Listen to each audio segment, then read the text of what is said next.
All right, thanks everyone for coming. My name is Greg Strohmeyer, and I'll do a little more of an introduction in a little bit. I wrote a paper on with a colleague of mine, Isaac Potosny-Jones, on empowering smart cities with strong cryptography for data privacy. And I really appreciate the last presenter's presentation. It's a really nice segue into mine. And so I'm not going to be able to solve everything that was brought up, but I think there's some interesting tools that are out there. I'm Greg Strohmeyer. I work at a company called Tosny. I'm an engineer there. You can probably tell I'm wearing the zip-up hoodie uniform that is pretty popular. I'm a Portland State University graduate. I was born in Portland, and I studied computer engineering there. And also minored in sustainable urban development. So smart cities is a really nice overlap of my interests, and so I'm excited to be part of this process. So Tosny, it creates software security for developers. So we usually integrate with other developers, partner with other businesses, to help with their security needs. And a lot of times, and our big push is not only sort of cybersecurity level issues, but also about privacy level issues. Making sure that most companies, most agencies are collecting data. Are they collecting data from their users? Is that data being protected and kept private? So we usually do it with encryption. You employ access control, as many tools as we can, and try to make it as easy as possible for people to develop it and integrate it from the very beginning. Because I feel like security added on to different processes, to applications, as an afterthought is sort of commonplace and really isn't working. So we're trying to get in at the ground level.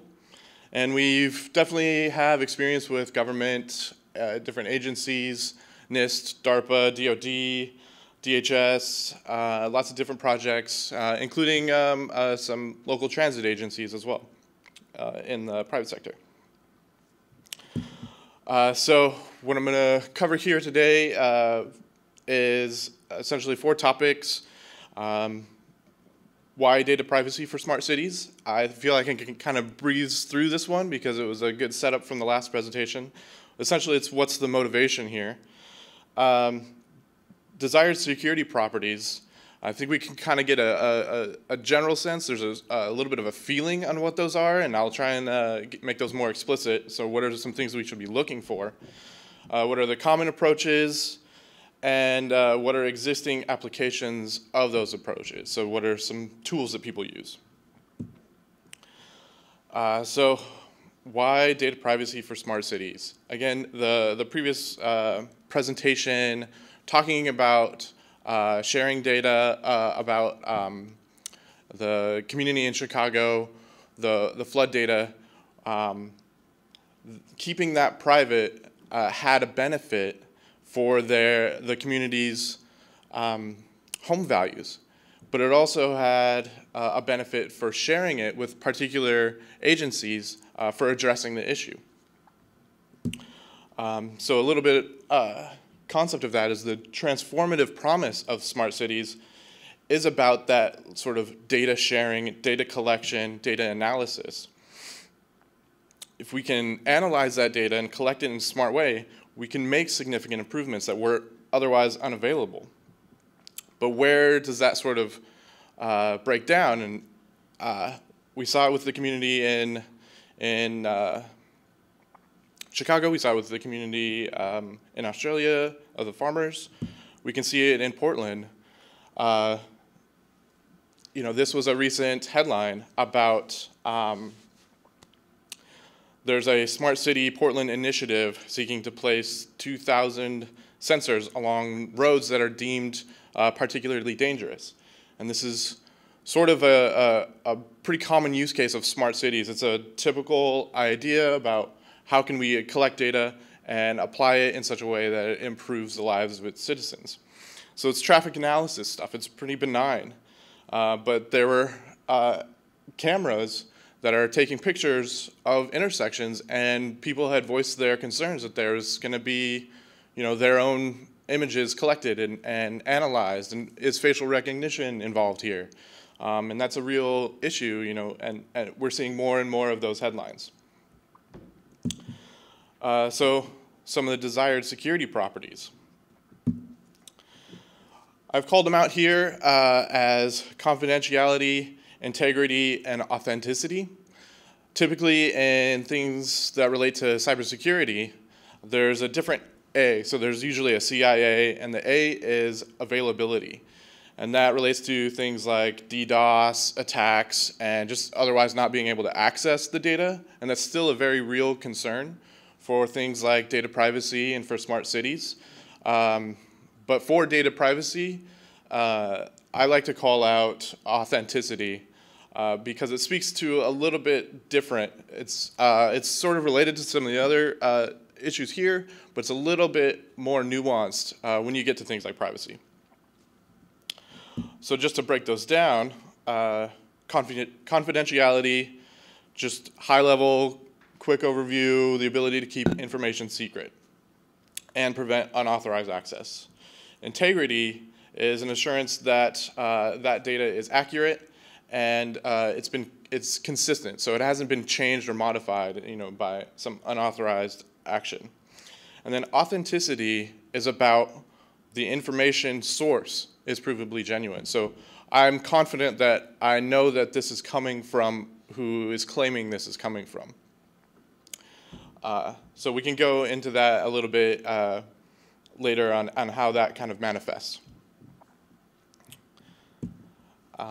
So common approaches and shortcomings. So I'll just give a little high-level overview on a few of the ideas that relate to these, some of the approaches that people consider, and then I'll mention some of the shortcomings that are the challenges of those spaces.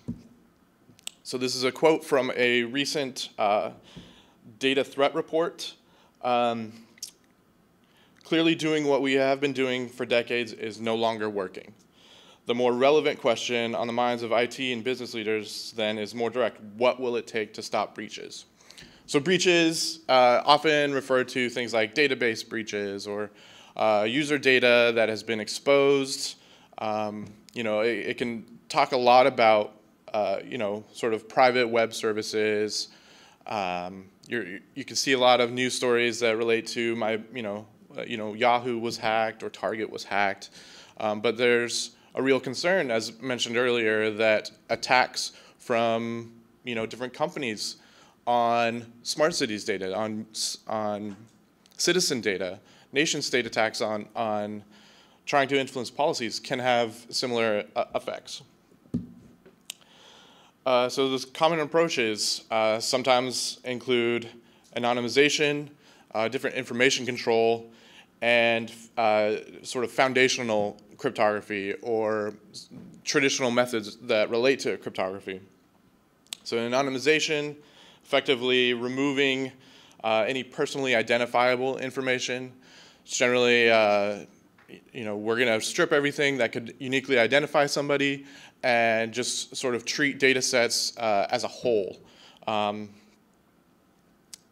that it has a lot of value, but there's still some concerns around privacy, even if you've taken that step. So information control or access control or restrictive access, sort of based on predefined rules. This is a necessary step, but it can get complicated and overly complex pretty fast. And then so foundational cryptography is using these traditional methods like TLS or encryption on a hard drive or things like that. They're important, but they don't cover all the details. So with anonymization, some statistical analysis techniques are out there that can work to de-anonymize data, and there's several instances here that you can find. Excuse me. But often, even with public data that has been sort of anonymized, you can de-anonymize it with relatively or surprisingly few data points. So this is from a paper in 2000 that took medical data and voter list data that was anonymized and released to the public, and by using the 3 data points in the center, had 87% accuracy of identifying individuals.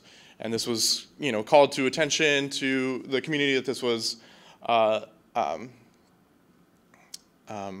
sort of analyzed over, and the governor themselves was sort of uniquely identified, and it was a little bit eye-opening.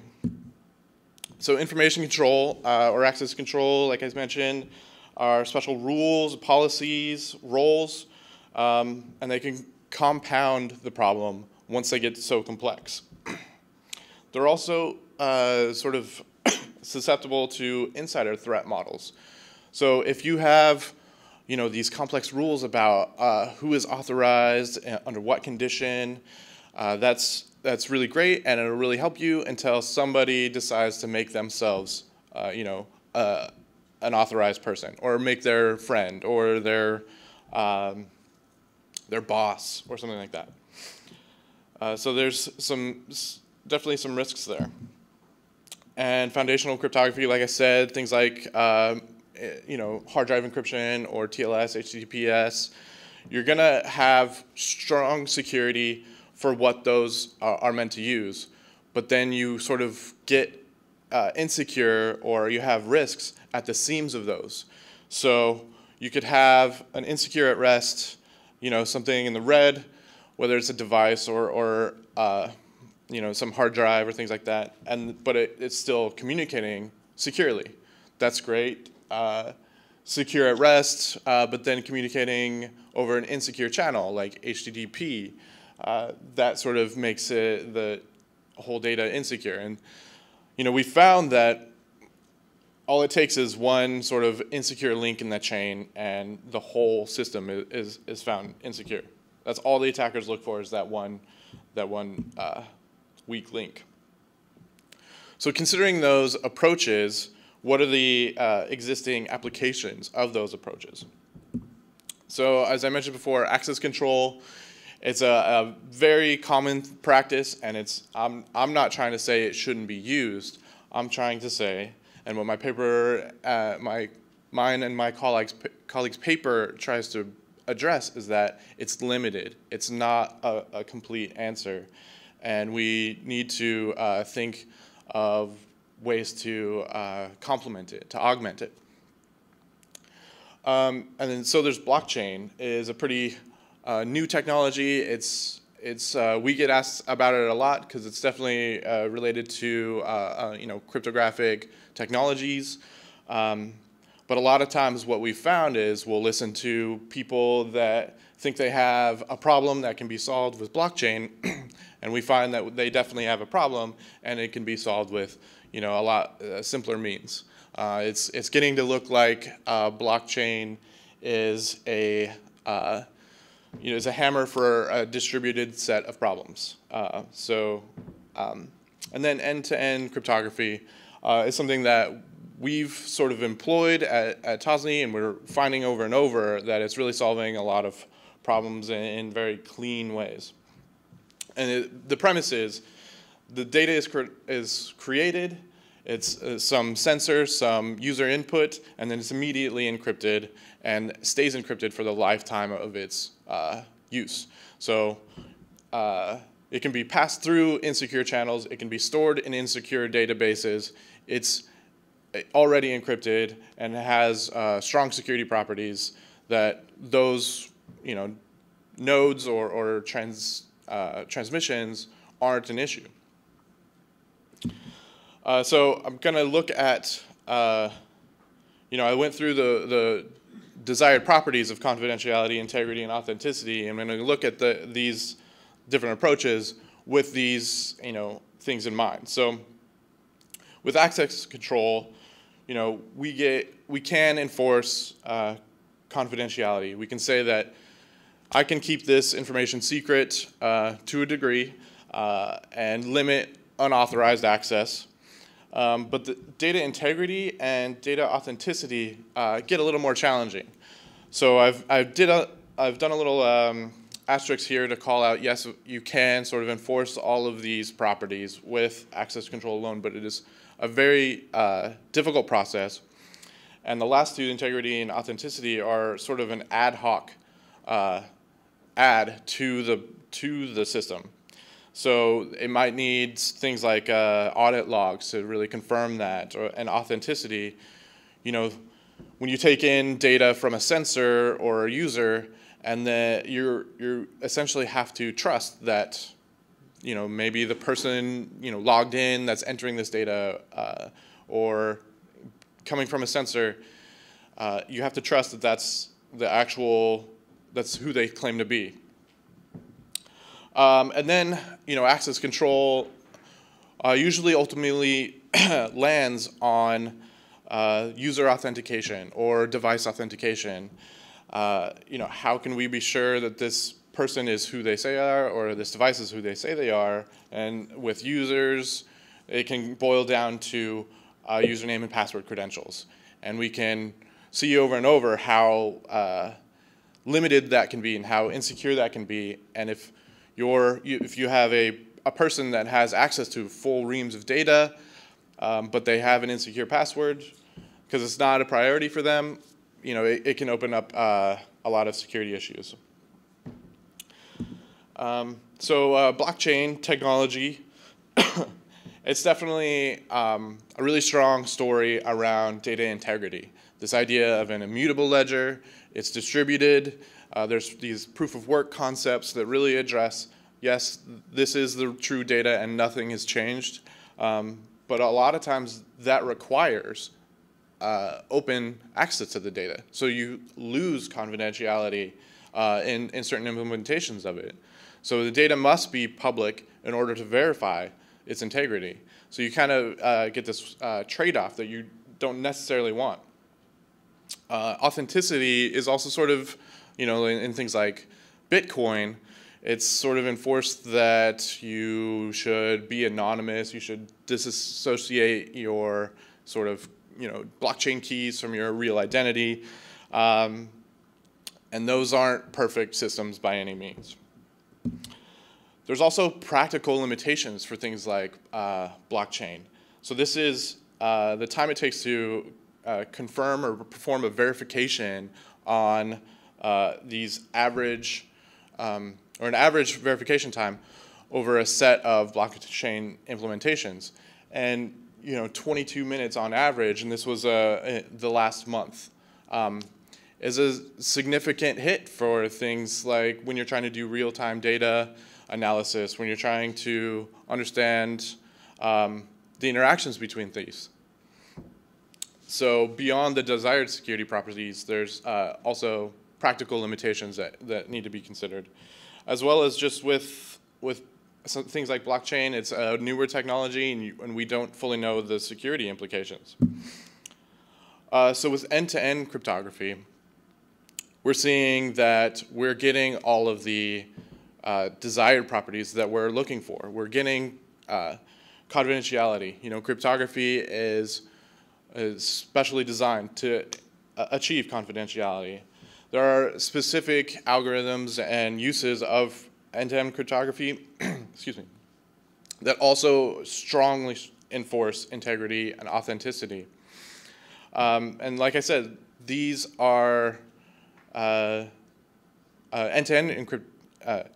cryptography is a great use of a security mechanism for things like smart cities, because the data exists protected at its first creation. So in its full lifetime, a database can be breached, a transmission link can be sniffed.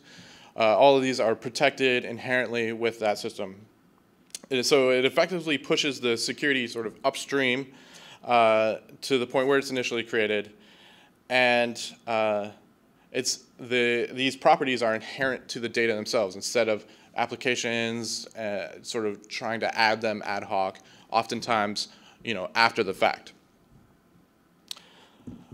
So for smart cities, what we're trying to do here is collect data on the left here. Whether it's private citizen data or sensor data or even public data, and then you encrypt it as soon as it's collected or created. Then you can transfer it to these different systems where it's being stored, where there's analysis engines, there's policy engines that can help affect access control. And then it's being used by citizens and applications and agencies. And with sophisticated key management, that access control can be at a policy level, what roles and permission based, but it can also be at a cryptography level. You do not have access to this data, even if I got that access control wrong or a database was leaked. Nobody has access to that data until I've shared the keys to that data. And that is a really strong security story there. And then with encryption, there are formal mathematical guarantees around the strength of the security. So these are not necessarily new or innovative things, but it's still nice to harness these ideas that we've been building on, building technology on for quite a while.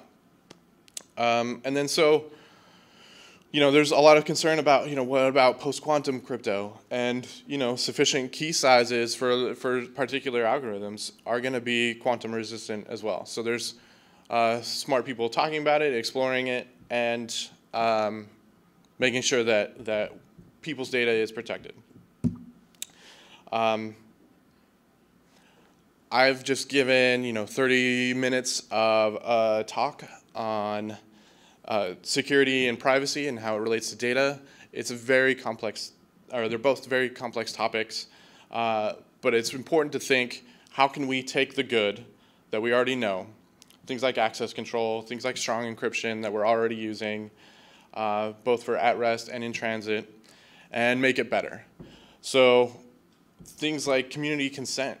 When the users or community members have control over that data, with things like, if they are creating the data and they have cryptographic control over it, they can store it anywhere they want and only allow, like I said, the people or entities that they've intentionally shared the keys to that data. And there's other next levels of that where you can do verifier roles, where I think that I'm the only one that can authorize somebody to view this access this, but there's additional ways to sort of verify that's the case, that people aren't acting as bad actors. And then there's things like revocation and other advanced mechanisms that can really give more control to the users, to the citizens, and allow for better management. That's everything I have. Any questions? So we had a discussion yesterday about security and privacy, and one of the topics that came up is how can we create lightweight, short-term proofs for the application of this in certain cases. For example, if you want to assure the public that they can trust a camera system not to send their ID face information, time and place and so forth, through the network to some server, and the data gets out of hand. They don't know what the chain of value gets read. If we want to do those kinds of proofs in order to raise the level of trust, in order to lubricate the marketplace, reduce the friction from the citizens and so forth, it seems like what Portland's doing is really crucial in terms of deploying some of this technology.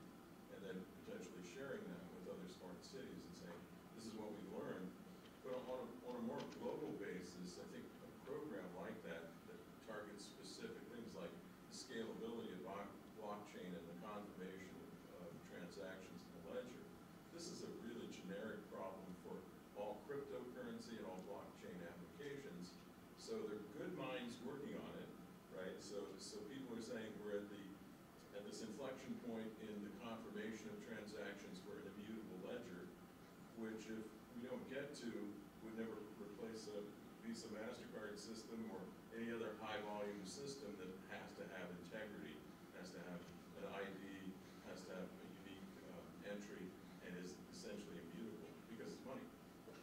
In the smart meter space, we do the same things that have that same problem in that meters digitally are encrypted, they're signed at the factory, and once that's done, you can be assured that the data that comes from that meter is from that serial number and encrypted in a way that transits the network, and it's billable, again, because there's money involved, the technology is really strong. So my proposal, or my hypothesis, is that if we get more small projects going that kick off these things, even if they're only 6-week duration or they're 8-week duration projects, universities, NGOs, startup weekends, hackathons, whatever, that bringing that information under the umbrella here would be really, really useful, I think. And I'm not sure, I'm kind of looking to everyone else, I'm not sure how you take that next step in order to make that happen. We reach out to the vendors and say, let's get a pile of equipment for this kind of proof, or some support for this kind of proof, and then ring the bell and say, Globe, here's something we want to try to do. Are you interested in hosting it? So I would just recall the early days of Interop, when everybody's trying to take all these disparate solutions for networking and come up with a uniform protocols through TCP/IP and DNS and so forth. Uniform protocol stack for some applications just to allow everything to interoperate. Today we want it to interoperate, but we want it to interoperate securely. We want to know that endpoint is, in fact, the only endpoint that it could be, and that data associated with that endpoint is unique and identifiable and trusted. Otherwise, the data value goes, from the data supercluster standpoint, we don't have any value for the data if you say, well, it could have come from any sensor or something.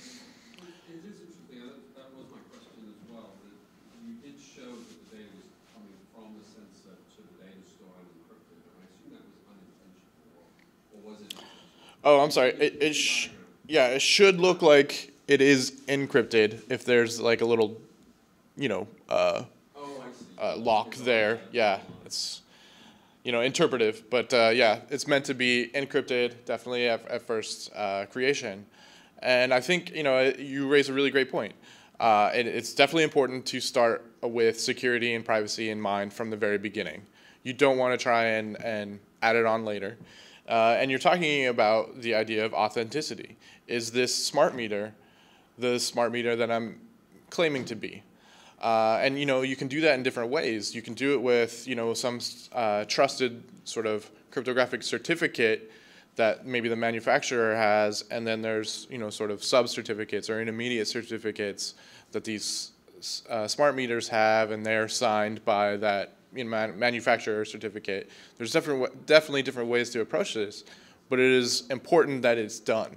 And I think you've really identified that yes, we have a serious value for it. I think if we take one step deeper, then what we want is that data. Let's take the example, something I'm familiar with, of a meter at home. You may want to then also encrypt and decrypt, and I don't know where in this chain, in the network chain, this would take place, but you may want to say these fields and these attributes are available under different licensing terms. So once you've authenticated that this is the end source and encrypted it in a certain pattern, then you've got use cases that say, open these other doors up on the data depending on the license at the end that's requesting that data. And therefore we can do settlements, whether they're value transactions or whether they're cash transactions, whatever it is. We can then say, you have access to this additional data under this license that protects the privacy of that individual, and you can build a wonderful energy management system with all of that private data, so long as you conform with this license.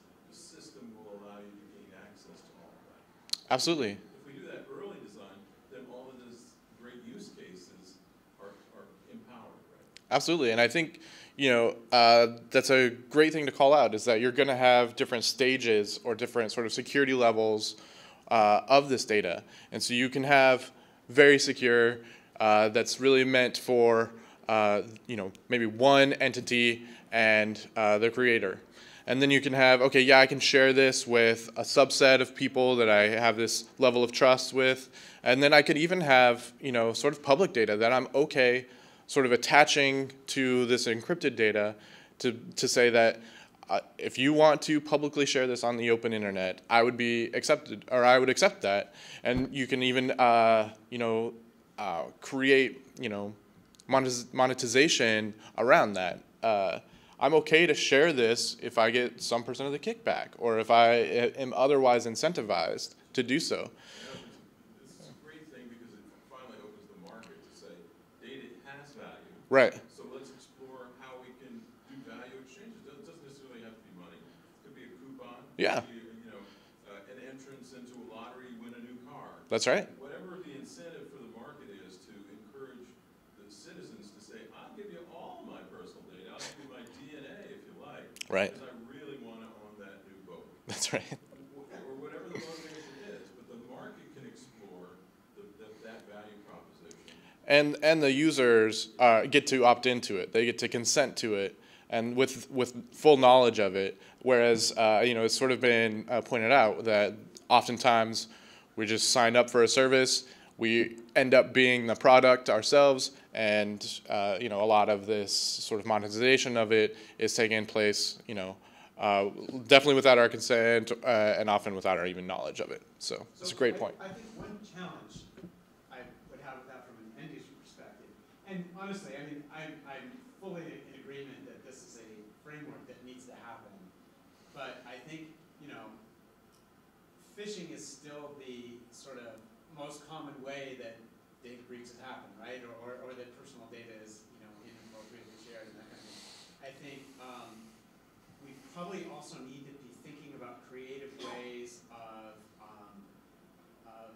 alleviating the management burden on end users of making this decision, potentially thousands of times a day with all these different offers coming in of, share your data with me, share your data with me. I mean, even now it's a little bit of burden, when your iPhone says so-and-so wants your location data, and you're like, okay, fine. Or you all say no, right? And I think that is an issue that, God willing, we actually create a framework where that becomes enough of an issue where we can do something about it, rather than just having it taken away, having that decision taken out of people's hands. But I do think it's one where, attention will have to be paid to the sort of cognitive burden on end users of dealing with all these requests. That's a really good point. I think if there's a lot of friction involved in that process, people will. That's right. So just one comment on this. At the machine level, we got to stop using user password login and just do machine-to-machine and authentication. And then as far as the crypto under that, you got to have a base crypto that can't change in your end devices. Mm-hmm. As your hardware root of trust, and use that to establish trust. And then you need a way to replace keys on the device and manage keys on the device in real time around the data. Just like you need to be able to download software updates, you need to be able to rekey devices without having it taken back to a factory. Yeah, absolutely. Yeah, and what that involves, and I think this was brought up in a previous session, is thinking about that life cycle of this product or this device. And so if you rush to be first to market and have a device that's out there, and then you didn't think about, I will have to update it, I will have to roll keys, then you're trying to do it on top of an insecure platform, and you'll get bit by that for sure.